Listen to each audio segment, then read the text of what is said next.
Ok. Buenos días, doctor. Buenos días, compañeros. El día Buenos de hoy días. damos a enterar sobre el Congreso Internacional de Fisiopatología Estructural y Clínica. Este es el día número 2 de la ponencia. La ponencia número 2 va a estar a cargo del doctor Daniel Ismael Kuji, lo que es médico general graduado en la Universidad Católica de Cuenca. Es médico residente de medicina interna en el Hospital José Carrasco Arteaga.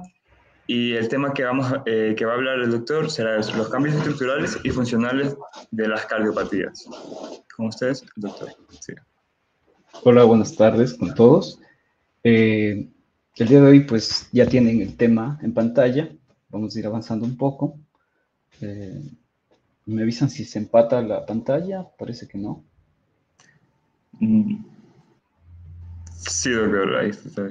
Sí se empata, ¿no? Sí. Eh, Creo que ya le avancé a la siguiente, pero no me sale. Ahí estamos solo con esto. Ok, ya, está bien así.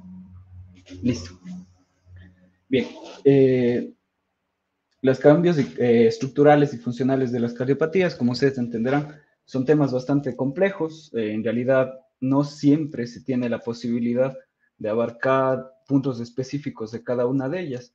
Después de todos los años de investigación, cada patología tiene su enlace, su propia definición y, mejor aún, su propio cambio para desarrollar la estructura y función que degeneran en falla cardíaca, en fin. Les pongo esta diapositiva de Analiza Conciencia porque particularmente creo yo que la posibilidad de hacerlo, creo que estoy sin pantalla, sí, estamos ahí. En el análisis a conciencia, pues nosotros consideramos que nuestra percepción en el medio es siempre única, o sea, los receptamos como mentalmente, más estímulos, menos estímulos. Sin embargo, yo les propongo esto, el análisis que ustedes tienen que realizarlo en cualquier ámbito o campo de estudio, debe ser con todas las percepciones posibles. Después de todo, lo que ustedes van a poder promulgar es efectivamente un tema de mejores características respecto a otro. Con el tiempo se darán cuenta que mientras mayor percepción abarquen sobre un tema, será más fácil poderlo evocar. Esperemos que cambie.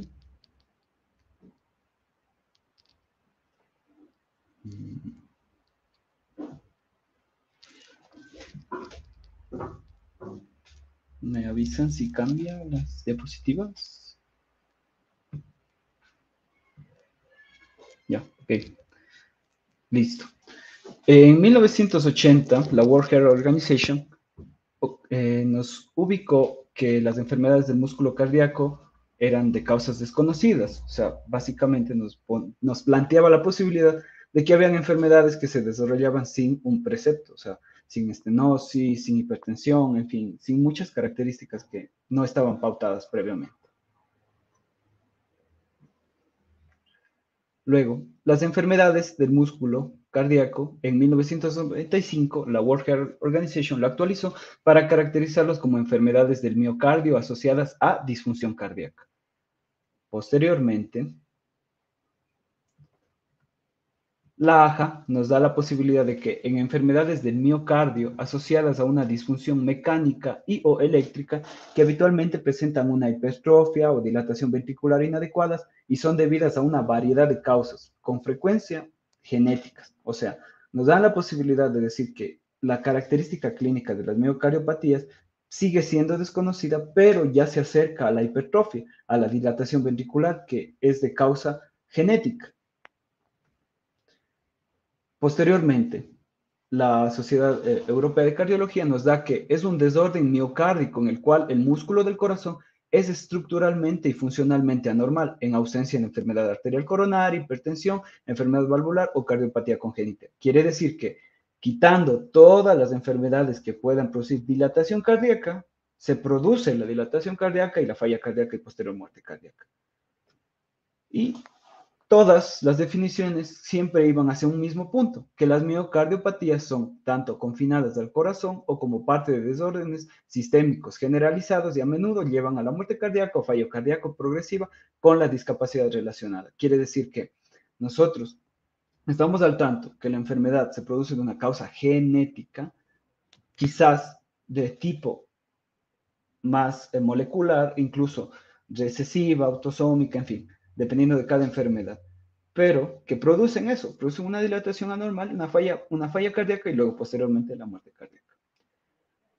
Las consideran así miocardiopatías primarias, pues para dar el precepto, las secundarias son todas las que se hayan producido por una enfermedad previa, que quiere decir estenosis aórtica, hipertensión, bueno, enfermedades sistémicas incluso. Pero aquí tenemos nosotros las genéticas que confluyen que la miocardiopatía hipertrófica, la miocardiopatía aritmogénica del ventrículo derecho, la miocardiopatía del ventrículo izquierdo no compactada y las canaliculopatías que, como saben, son productoras de arritmias.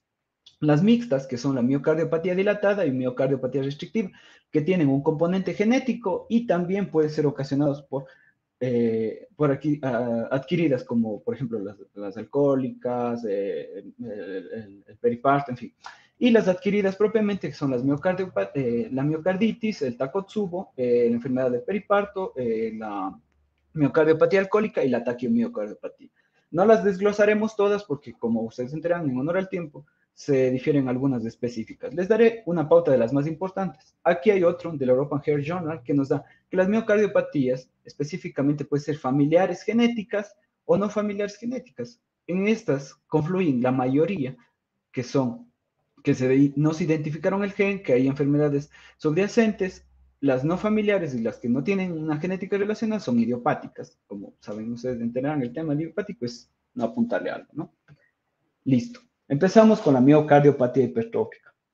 La miocardiopatía hipertrófica se ha hablado bastante, como ustedes saben y tal vez lo reconocen, la miocardiopatía hipertrófica ha ocasionado que muchos deportistas se retiren de su fase deportiva, ¿no? Porque ocasionan daños, arritmias, incluso la probabilidad de muerte es más alta según la edad que se presenten. ¿De qué se trata la miocardiopatía hipertrófica? Es un engrosamiento del ventrículo izquierdo, pero que no produce dilatación del mismo. No existe hipertensión, no existe estenosis aórtica, hipertrofia fisiológica o un trastorno cardíaco sistémico metabólico. La hipertrofia es de tipo asimétrica. Quiero que se fijen un poco en la imagen, cómo el crecimiento se produce de forma asimétrica, no es único. ¿Ok? La definición, el grosor de la pared debe ser más de 15 milímetros en uno o más segmentos miocárdicos del ventrículo izquierdo. ¿Cómo lo vamos a ver? Ecocardio transtorácico, resonancia magnética cardíaca o tomografía cardíaca. Este crecimiento no se puede explicar por condiciones de carga, o sea, nuevamente repitiendo, hipertensión, estenosis aórtica, hipertrofia fisiológica, y puede en algunas ocasiones presentarse hasta con 13, 14 milímetros, lo cual ya retrae un poco la definición. Porque en familiares de primer grado de pacientes con enfermedad que ya se ha catalogado como hipertrofia del ventrículo izquierdo por miocardiopatía hipertrófica, hay un grosor de hasta el 13 milímetros. Quiere decir que los familiares ya nos van dando una pauta de la definición de esta enfermedad. ¿Qué tenemos de importante con esta enfermedad? Mucho. La enfermedad genética cardiovascular más frecuente, la prevalencia es de 1 hasta 500 en cada 500 personas. Lamentablemente se produce un subdiagnóstico en mujeres porque no necesariamente hay un protocolo estricto en mujeres que presentan falla cardíaca jóvenes. La causa más frecuente de muerte súbita en jóvenes, por supuesto, específicamente en deportistas de competición. Todos recordamos las imágenes de aquellos deportistas que han fallecido durante una competencia, aquellos que incluso iban a competir y lamentablemente sufrieron un síncope. Muchas veces se cae por este tipo de enfermedad. La expresión clínica es heterogénea, la evolución natural es variada. ¿Por qué? Puede producir insuficiencia cardíaca en edades más frecuentes, menos frecuentes y en edades más amplias. La mayoría de la expectativa de la vida normal se va a producir cuando se haga el diagnóstico a menor edad. Es, como ustedes ven en la imagen, no es identificada en el 90%, solo el 6% de los pacientes es sintomático y asintomático en casi el 4%. El desafío clínico es reconocer a los pacientes con el riesgo de muerte súbita. La clasificación.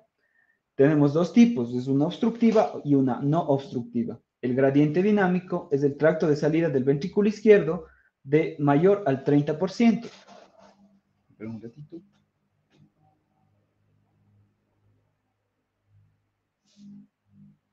Okay. Vamos con la parte de la clasificación, la obstructiva, perdón. Gradiente dinámico, el tracto de salida del ventrículo izquierdo es mayor a 30 milímetros de mercurio, el 70% se producen con obstrucción. Es hemodinámicamente significativo, casi por lo general es más del 50 milímetros de mercurio. Este tipo de obstrucción se produce si es persistente cuando el paciente está en reposo, es latente cuando uno le puede provocar, o lábil y es variable con el ecocardiograma de esfuerzo. Muchas veces parte del diagnóstico del protocolo del mismo es inducir a los pacientes a producir este tipo de situación. Y no obstructiva es de hacia el 30%, no más se produce que eso. La patogenia es compleja, no es totalmente comprendida. Sin embargo, ya a medida que ha avanzado ese tipo de investigación, se ha determinado que el genotipo es un patrón de autosómico dominante, genes en casi el 50% de los pacientes, mutaciones en 11 genes que codifican las proteínas contráctiles del filamento grueso y finos del sarcómero cardíaco o del disco Z adyacente. Como ustedes recordarán, dentro o particularmente en la contracción muscular, este tipo de sarcómero es la parte funcional del miocardiocito. Si no tiene las uniones adecuadas, se produce disrupción y ruptura. Y quien ingresa a cubrir esa ruptura es la parte fibrótica, que produce obviamente fibrosis, ¿no? Se ha reconocido el MYH7, que es el gen de la cadena pesada de la beta-miosina, el MYBPC3, que es gen de la proteína C de unión a miosina. Quiero que se fijen en la imagen, donde no se ha descubierto mutaciones en la mayoría de estas enfermedades. Sin embargo, de quienes sí tenemos el reconocimiento es de la proteína C, de la beta-miosina, que les estaba explicando en esta zona. Hacia otros lados también tenemos la troponina T y la alfa-tropomiosina, que son en menor cantidad, pero también son reconocidas.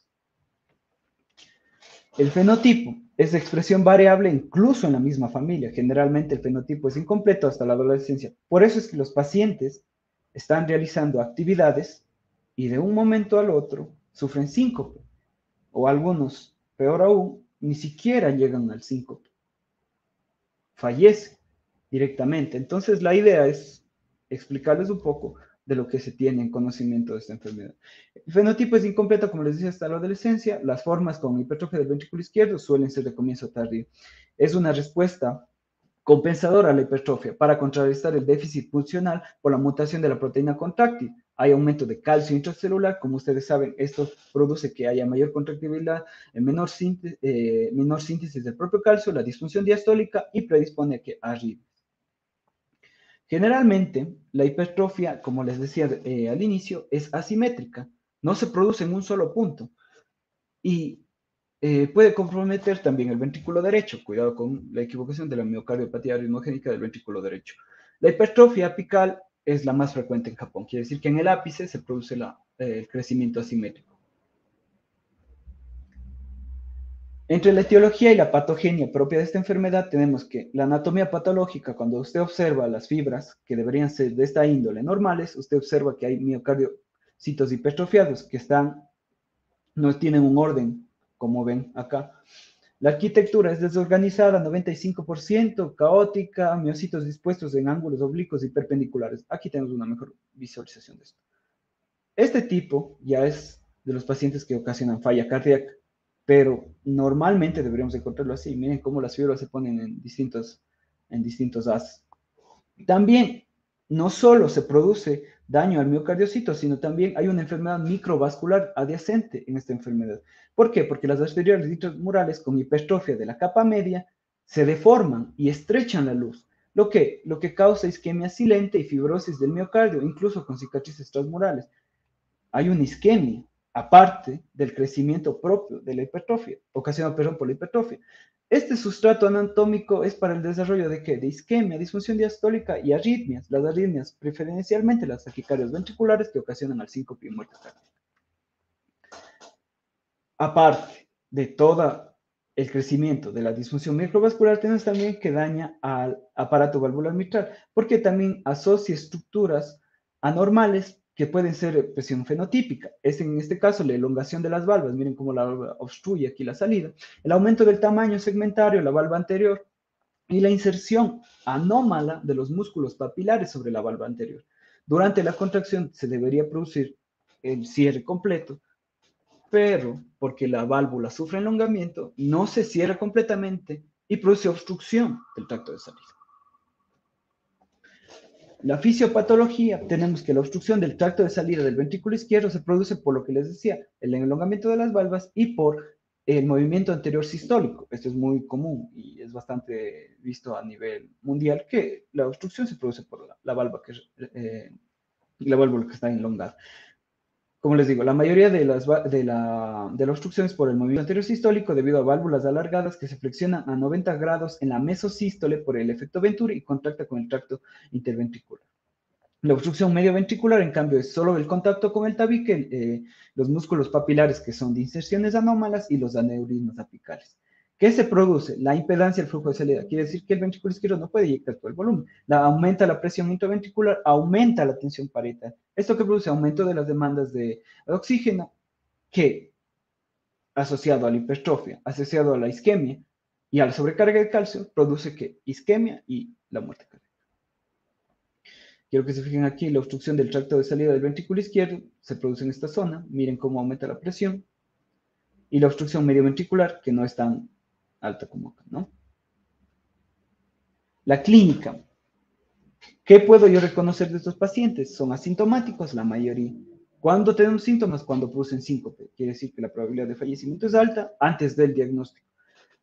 ¿Qué tenemos en la clínica? Los pacientes presentan disnea de esfuerzo, progresión, hacen ortopnea, disnea paroxística nocturna, un angor típico o un atípico, las palpitaciones, ya sean por taquicardias supraventriculares o taquicardias ventriculares. Y lo más común, que es el síncope o el presíncope, son arritmias, la obstrucción del tracto de salida del ventrículo izquierdo o la muerte súbita cardíaca. El examen físico que podemos reconocer a estos pacientes, cuando les hacemos la palpación, tienen el choque de punta, que es endomo sostenido, también con la auscultación. Y cuando hay la oportunidad con una obstrucción del tracto de salida del ventrículo izquierdo, escuchamos un soplo sistólico de tono intermedio en el reborde esternal izquierdo inferior y ápex, variable según el gradiente. No irradies el cuello, no borra el R2. Aquí también se observa algo conocido como el pulso bisfrein, que es muy característico en realidad de esta patología. El electrocardiograma, anormal en la mayoría de pacientes. ¿Por qué? Porque hay sobrecarga ventricular, el ventrículo izquierdo está hipertrofiado. Es seguro que va a tener mayor carga eléctrica y en su electrocardiograma observarán anormalidades.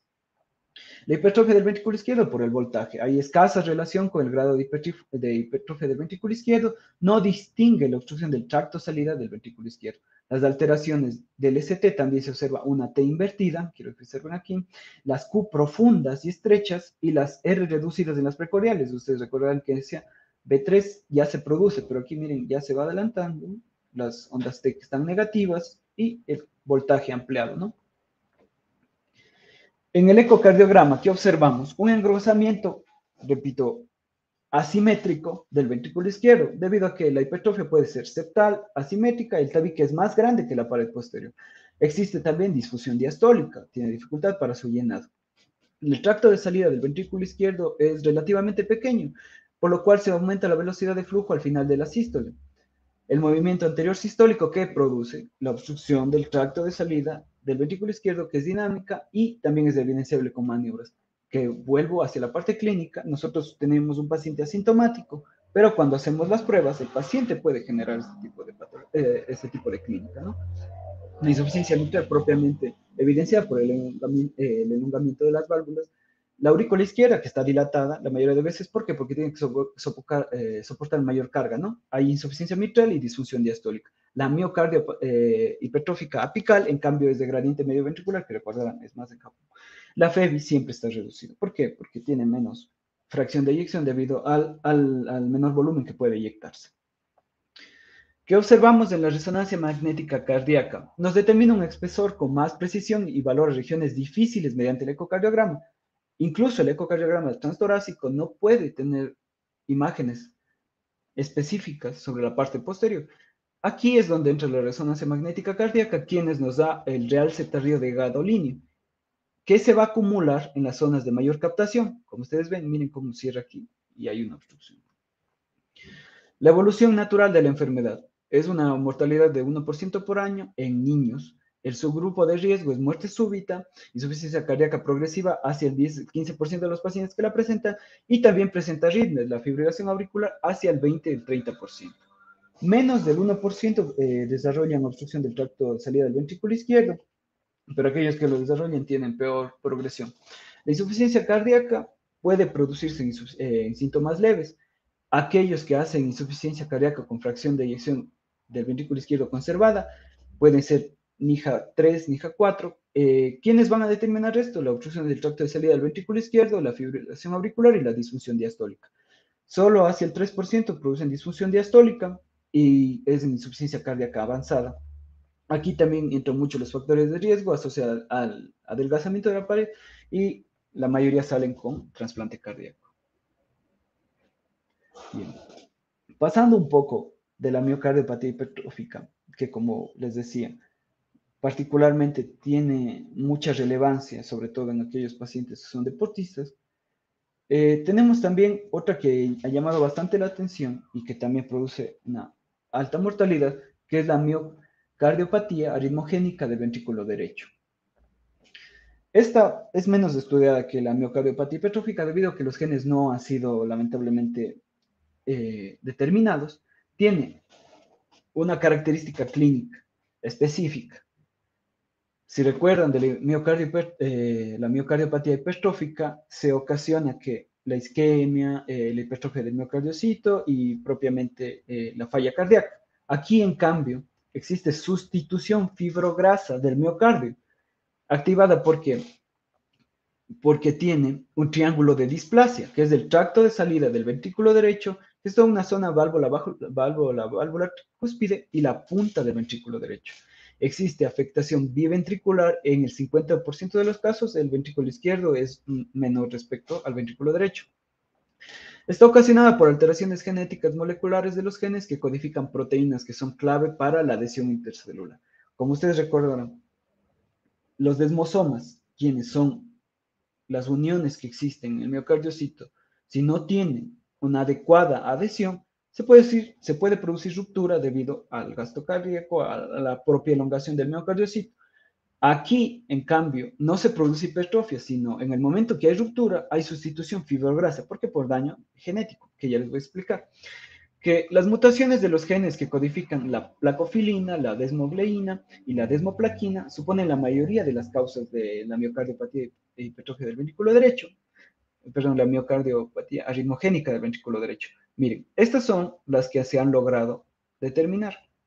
Específicamente, al menos se ha recordado, hay una enfermedad de la miocardiopatía arritmogénica del ventrículo derecho, que es la enfermedad de Daxos, que es ya un poco más visualizada, pero no, ni aún así nos da todo este mapeo. ¿Qué se produce con este tipo de genes que tienen daño? Hay alteraciones estructurales que impiden la adecuada interacción entre miocitos y el mantenimiento de la integridad celular, lo cual termina induciendo en un fenómeno de apoptosis. Luego, los miocitos que mueren son reemplazados por el tejido fibra adiposa. Es lo que les digo. Las alteraciones que se producen acá no tienen una sustitución o el crecimiento del miocardiocito. ¿Por qué? Porque las adhesiones intracelulares, los desmosomas, quienes están encargados de coaptar, no son los adecuados. Se sustituye ¿por qué? Por tejido fibra adiposo que, como ustedes recordarán, la fibrosis produce y predispone a arritmias.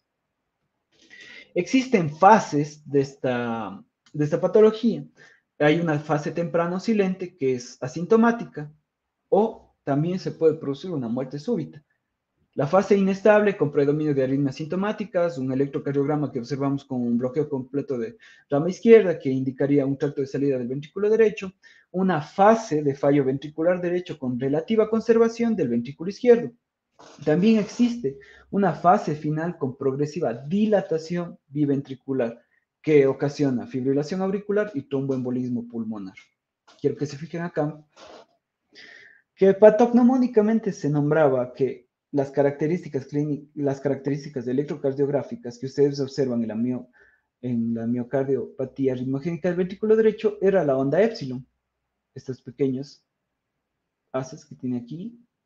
Cuando uno lo veía, pues ya lo tenía como que más seguro, a la probabilidad alta de que sea una onda épsilon que desencadenaría o mostraría esto, ¿no? Acá aparte, miren cómo están las precordiales, las monopolares, perdón, las bipolares, no tienen un voltaje adecuado. Esto es cuando observamos un paciente que está probablemente en fase asintomática.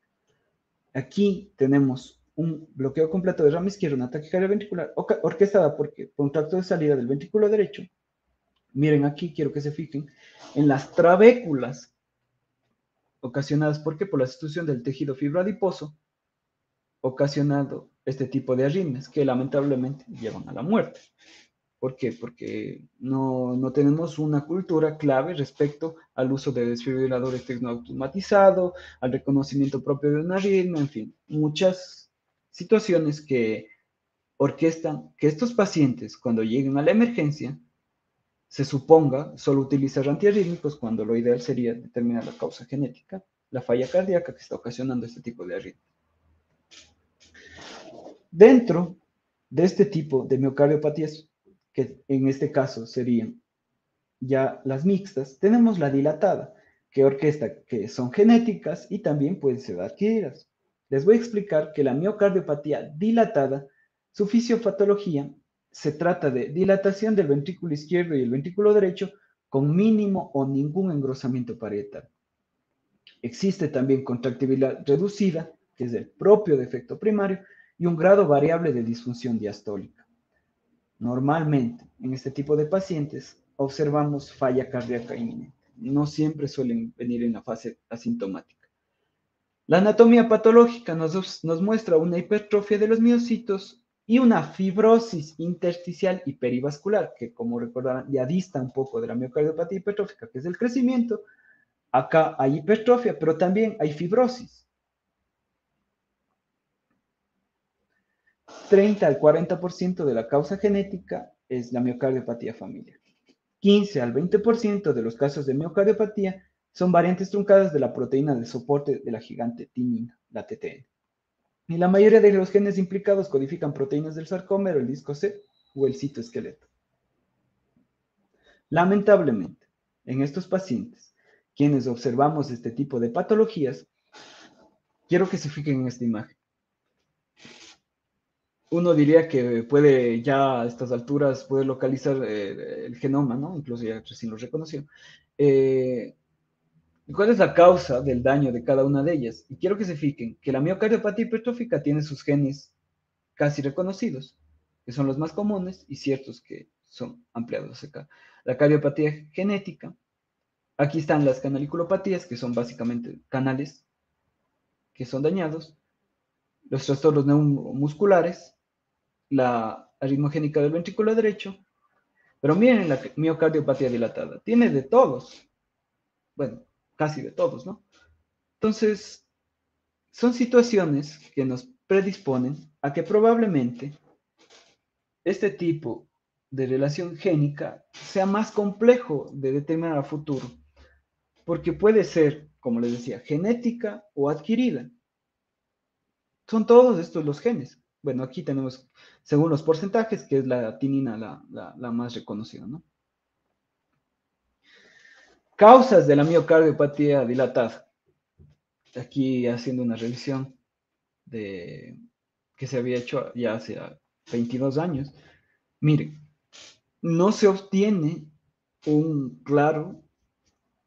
una clara causa, sino son básicamente misceláneas.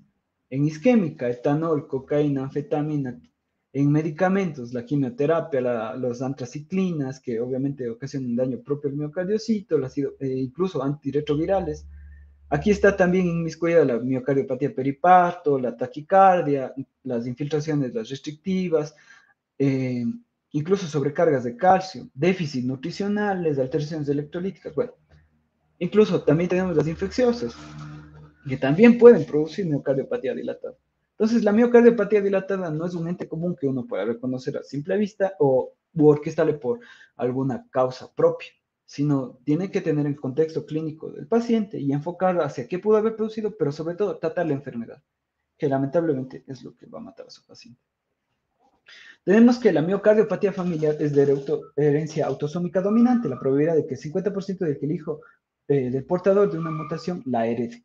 La alteración prominente en el sistema de conducción, ¿por qué se produce? El gen de la alamina, el canal de sodio, la desmina, la caveolina y el sarcoglicano. Como ustedes recordarán, son proteínas propias de la contracción muscular que no tienen una adecuada adhesión. La clínica en la miocardiopatía dilatada son síntomas de insuficiencia cardíaca, una manifestación tardía, la muerte súbita, son embolismos. Un pequeño porcentaje de estos pacientes debuta con insuficiencia cardíaca aguda severa. Algunos ingresan más bien asintomáticos, que hay de hecho igual fases, ¿no? Otros ingresan con miocarditis fulminante, miocarditis de células gigantes, que son otras patologías, y la miocardiopatía dilatada idiopática. Lo principal en una miocardiopatía es descartar las causas secundarias. O sea, si yo tengo un paciente que tiene características clínicas de miocardiopatía dilatada, tengo que primero buscar la causa subyacente, lo que está ocasionando que se haya dilatado ese corazón. La más común en nuestro medio siempre va a ser la isquemia, la cardiopatía isquémica. Posteriormente puede ser valvular, todo, pero ¿quién nos va a dar esto? Es la imagen. Sin embargo, el tratamiento para la mayoría de ellas son lo mismo. Un electrocardiograma es normal casi en casos reducidos, siempre van a observar hipertrofia del ventrículo izquierdo, cambios inespecíficos en el segmento ST o en la onda T propiamente. Pueden producirse bloqueos completos de rama derecha o bloqueos completos de rama izquierda, que si ustedes tienen una miocardiopatía dilatada o una sospecha de falla cardíaca y se presenta con bloqueo completo de rama izquierda, es un mal pronóstico. También pueden existir extrasístoles ventriculares frecuentes o una fibrilación auricular. Como les mostraba, también pueden existir voltajes bajos en derivaciones de miembros y tal vez ondas Q, precordiales por la fibrosis extensa. Bueno, aquí se sale un poco la imagen. Bien, bueno, voy a hacer la parte del ecocardiograma. Quiero que se fijen aquí en el modo A y modo B. Perdón, en la parte A. Hay el modo M del ecocardiograma, muestra el ventrículo izquierdo dilatado con hipocinesia del septum, está todo orquestado hacia el septum y miren, la movilidad es restringida y la pared posterior. En la parte B tenemos una vista en el eje paraesternal del modo B que muestra un ventrículo izquierdo remodelado, pero que pierde su forma elíptica, o sea, no tenemos la forma adecuada para la profesiología de la eyección del ventrículo izquierdo, lo cual produce una falla cardíaca de por sí que está dilatada. La resonancia magnética, de igual relevancia, realce tardío con gadolinio y mapeo del T1 para valorar extensión de fibrosis. Quiero que se fijen en esta imagen, que esta es una cardiomiopatia dilatada en un paciente masculino de 36 años, jugador de fútbol con clínica de fatiga y dolor epigástrico, náusea, vómito y saciedad precoz. Había sido revisado por parte de su equipo de cardiológico y miren, en esta vista se observa el realce tardío y hay un trombo. Como les decía, fibrilación auricular y tromboembolismo pulmonar son muy comunes en esto, ¿no? En la miocardiopatía dilatada, el pronóstico y tratamiento, la mortalidad es anual entre el 10 al 50%, siempre y cuando la etiología sea determinada. Quiero que se fijen aquí. Si es que es asociada a cardiopatía isquémica, si es asociada a uso de antraciclinas, si es asociada a causas infiltrativas, a una VIH y la periparto, ¿no? ¿Cómo tratamos la miocardiopatía dilatada? El tratamiento habitual de la insuficiencia cardíaca, según las guías, es modificación de la enfermedad, son los inhibidores de la enzima convertidora de la angiotensina, beta bloqueador, antagonistas de la aldosterona. O sea, si reducimos el tratamiento en falla cardíaca de las tres anteriores, es siempre el mismo. O sea, hay que tratar la falla cardíaca. ¿Con qué? Con lo que ya conocemos aquí en nuestro medio. Tenemos también la cardiomiopatía dilatada periparto. Ocurre en el último mes de gestación hasta 5 a 6 meses posterior al parto. La etiología y fisiopatología no está muy determinada, pero se supone que es una elevación de la prolactina y produce un estrés oxidativo, lo cual dilata particularmente al miocardiocito. Diagnóstico de exclusión, pues si es que produce falla cardíaca sistólica, hay que pensar en otra patología. El objetivo del tratamiento, tratar la falla cardíaca. En algunos artículos han nombrado que el bloqueo de prolactina puede ser beneficioso, pero no se ha demostrado realmente que lo sea. Otra miocardiopatía que tenemos poco conocimiento es el ventrículo izquierdo no compactado. Este se produce por un desarrollo incompleto del corazón, a grosso modo. Carece de rasgo génico propio, pero se solapa con miocardiopatía dilatada, miocardiopatía hipertrófica y arritmogénica del ventrículo derecho. El diagnóstico específico de la miocardiopatía dirigirá la evaluación y los abordes terapéuticos. O sea, si yo tomo al paciente, tengo la característica clínica, veo en imagen, tengo que mostrar o dirigir hacia dónde pudo haberse definido ese tipo de patología. Si es que no hay una causa subyacente, pues bueno, es por descarte. ¿Por qué se produce la falla cardíaca? Existen dos capas de miocardio con una capa epicárdica delgada y una compactada en una región endocárdica gruesa y que no se compacta. La clínica de estos pacientes es insuficiencia cardíaca congestiva, tromboembolismo venoso y tromboembolia pulmonar.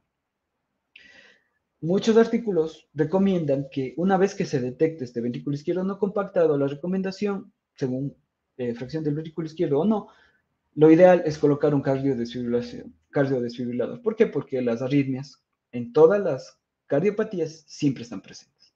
Quiero que se fijen aquí. El corazón, normalmente la capa es así, ventrículo izquierdo. Miren acá cómo se produce el crecimiento asociado propiamente a la enfermedad de Gastón. Y la que también se produce en nuestro medio es la miocardiopatía alcohólica. Normalmente se dice que las 8 bebidas al día, de 90 gramos por día, durante 5 años pueden producir esta miocardiopatía, o sea, por la exposición excesiva. ¿Cómo produce el alcoholismo la falla cardíaca? El estrés oxidativo, aquí básicamente sería la apoptosis, la activación neurohormonal. Todo esto produce resistencia a la insulina, esteatosis cardíaca, inflamación, fibrosis intersticial, efecto arritmogénico, la apoptosis, la necrosis, y las proteínas que deben formar adhesión son pobres, o sea, son de mala calidad y que van a producir lamentablemente una falla dentro de la estructura cardíaca. También hay sobrecarga de calcio. Lamentablemente las cardiopatías tienen esa característica. La sobrecarga de calcio también predispone a la arritmia. El tratamiento de la miocardiopatía dilatada por el alcohol, principalmente el abandono del alcohol. O sea, esto sí va a mejorar en la insuficiencia cardíaca. La mayor parte de esta enfermedad revierte hacia los 6 meses. Entonces, si es que nosotros tenemos un paciente que tiene estas características, hayamos descartado toda la amplia gama que ustedes vieron de las miocardiopatías, y creemos que es por particularidad del alcohol, hay que especificarle que el abandono del alcohol puede tener mejoría y su supervivencia. Si el paciente no está claro, no puede, no debe, no quiere, vamos a tener que hacer un bloqueo neurohormonal. ¿Con qué? Con inhibidores de la enzima convertidora de la angiotensina y beta bloqueadores. Ahora, se ha discutido bastante que en la miocardiopatía por el alcohol, estos pacientes pueden producir tromboembolismos, claro, por supuesto. Con mayor sobrecarga, mayor arritmia, mayor dilatación, puede producirse efecto criptogénico propiamente y arritmogénico y tromboembolismos en ciertos pacientes. Hay que catalogar al paciente. Si amerita la anticoagulación, ya sea por un trombo presente o sin un trombo presente, hay que ver todo el espectro del mismo y justificar o no la anticoagulación. Pero lo principal es el bloqueo neurohormonal con ellos. Ahora, de la que tanto se habla y poco se dice, la miocardiopatía de Takotsubo. Esta es una imagen, ¿no?, donde normalmente se observa que esta es la forma que adopta el ventrículo izquierdo, que es la forma donde le ponen al pulpo. El Takotsubo es una disfunción regional del ventrículo izquierdo, pero que es reversible. Un acontecimiento precedente puede ser un emocional o tal vez un físico en el 2/3 de los casos. La mayoría, o hasta el 1.2% de los síndromes coronarios agudos son con troponías positivas. Ellos efectúan una característica clínica parecida a un síndrome coronario agudo. La prevalencia es más en mujeres. Y no es solo por el componente emocional, sino como todavía no se logra definir específicamente las características clínicas de la enfermedad, se ha visto que se producen más en mujeres. Las complicaciones, 52 de los pacientes presentan alguna complicación, mortalidad intrahospitalaria desde el 2 al 5%, principalmente dada por las arritmias o el choque cardiogénico que se produce secundario a la falla cardíaca. Entonces, en los conceptos del Takotsubo, uno punto de los síndromes coronarios agudos son troponías positivas que producen el Takotsubo. Uno de cada 3 de los casos no hay un gatillador causante, o sea, la enfermedad se presenta a veces por sobrecarga simpática en pacientes que están en hospitalización prolongada, presentan características clínicas del síndrome coronario agudo que os lleva a ingresarle a la sinangiocoronariografía, que ahí se determina mediante la ventriculografía que el ventrículo izquierdo está dilatado y adopta esta forma. Porque les puedo asegurar algo, la mayoría de estos pacientes que son ingresados hacia la sinangiocoronariografía tienen diagnóstico de infarto agudo del miocardio, o sea, ya están antiagregados, anticoagulados. Pero en el momento de la ventriculografía o el momento que se ingresa y se observa que no hay enfermedad coronaria asociada, se observa la forma del apical. Ahora, no siempre la enfermedad coronaria está ausente, puede estar asociada a un 15%, pero no justifica la dilatación que se produce por, por lo que hace el Takotsubo, o sea, por la sobrecarga simpática. Ahora, el pronóstico intrahospitalario es similar con los pacientes con síndrome coronario agudo. Quiere decir que si el paciente tiene comorbilidades que puedan llevarlo a la muerte, esto solo va a empeorar su pronóstico. Y hacia la parte final tenemos la miocardiopatía restrictiva. Son un grupo heterogéneo de enfermedades que se caracterizan por un ventrículo izquierdo que no está dilatado y tienen con frecuencia la fracción de eyección que está conservada. Aquí que se produce disfunción diastólica, o sea, de llenado. Los genes son infrecuentes, realmente a veces se asocian a otros tipos o a veces son únicos. Codifican también proteínas sarcoméricas, o sea, otra vez al mismo principio, vuelven a dañar el sarcómero, la adhesión intracelular produce sobrecarga, hay ruptura, hay reparación con fibrosis. Los síntomas de la miocardiopatía restrictiva son inespecíficos y reflejan la presencia de insuficiencia cardíaca. Quiere decir que si usted toma a un paciente en una avanzada enfermedad con falla cardíaca, con disnea, con edema, con fatiga, con disnea paroxística nocturna, dentro de su pesquisa debe estar la posibilidad de tener imagen, y la imagen es la que va a mostrar en este momento. Miren, revela un patrón típico de un crecimiento biauricular. Los ventrículos no están dilatados, una fracción de eyección que es normal y un grosor de la pared que es normal. ¿Cómo vamos a diagnosticar? Muchas veces la biopsia endomiocárdica va a mostrarnos la hipertrofia de los miocitos, fibrosis intersticial y fibrosis endocárdica. Entonces, si vamos hacia la particularidad, tenemos que aquí no hay dilatación propia, hay solo disfunción diastólica que conlleva la falla cardíaca y hacia la muerte. Aquí les dice un pequeño resumen de qué es lo que nos está ocasionando la parte genética y la parte fisiopatológica de los daños en la célula del miocardiocito y que producen las enfermedades. Por ejemplo, si hay en los discos intercalares, los desmosomas y las proteínas tienen estas características y el daño propio del acoplo, se produce la arritmogénica del ventrículo derecho. ¿Por qué? Porque aquí acoplan los elementos del esqueleto del sarcolema, transmiten la fuerza a todo el miocardio, adhesión y sujeción. Obviamente son de mala calidad, no lo hacen, no adhesionan y hay ruptura. Si hay el sarcolema, aquí hay recaptación hacia el retículo del sarcoplasma, regula la cantidad del calcio, y si no están o no tienen adecuada coacción, pues se produce la miocardiopatía dilatada. Asimismo, miren, la miocardiopatía dilatada, como les decía, tiene muchas características. La mayoría siempre van a ir hacia la troponina TTINI.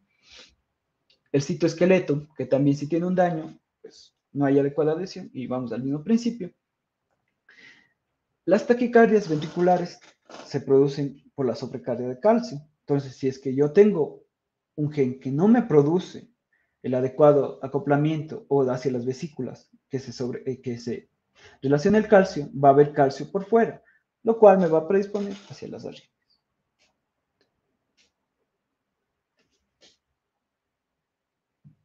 Bien, esta es la bibliografía que se ha tomado para la característica clínica de todo lo que se ha enseñado.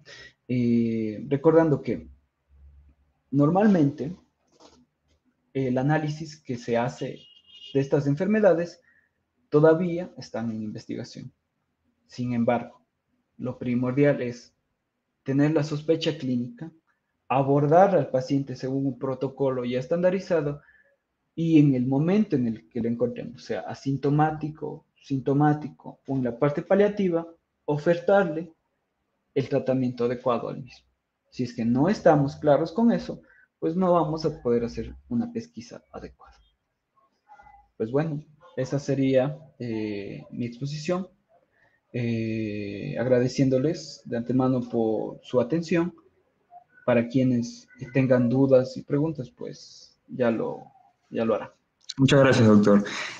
Continuamos con los compañeros. Si no tienen alguna duda, alguna pregunta, démosles un minuto. Se inscriben en el chat.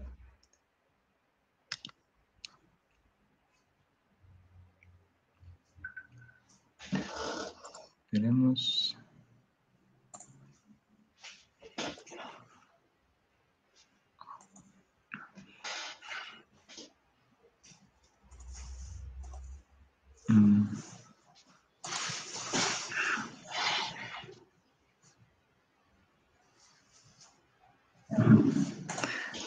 Al parecer,